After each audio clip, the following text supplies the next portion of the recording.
నమస్కారం, welcome to our channel. మన తెలంగాణ రాష్ట్ర వ్యాప్తంగా ఉన్నటువంటి రైతన్నలకు ఎటకేలకు రైతు భరోసా నిధుల విడుదలకు సీఎం రేవంత్ రెడ్డి గారు గ్రీన్ సిగ్నల్ అయితే ఇచ్చారండి.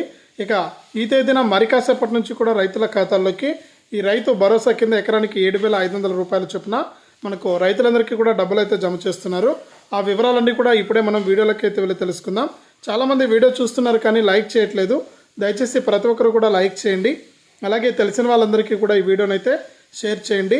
అంతేకాకుండా ఇంకా ఎవరైనా సరే కొత్త వాళ్ళు కానీ పాత వాళ్ళు కానీ మన ఛానల్ను సబ్స్క్రైబ్ చేసుకోకుండా చూస్తూ ఉంటే ఇప్పుడే వీడియో కింద సబ్స్క్రైబ్ అనే బటన్ ఉంది, సబ్స్క్రైబ్ చేసుకుని పక్కనే వచ్చే గంట పైన నొక్కి మళ్ళీ వచ్చే ఆల్ అనే గంట పైన నొక్కి ప్రతి వీడియోను కూడా మీరు మిస్ అవ్వకుండా మీ ఫోన్లోనే నోటిఫికేషన్ లేదా మెసేజ్ రూపంలో అయితే తెలుసుకోండి.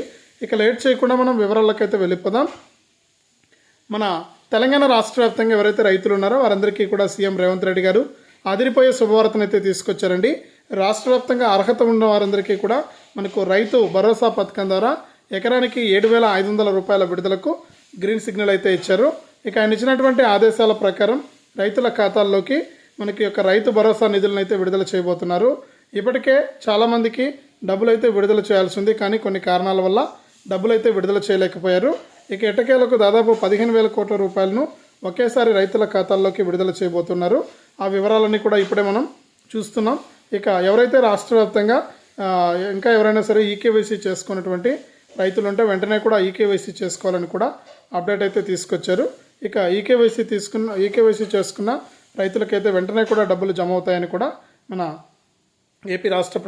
తెలంగాణ రాష్ట్ర ప్రభుత్వం అయితే తెలియజేసింది. ఇదే అప్డేటు. వీడియోను లైక్ చేయండి, షేర్ చేయండి.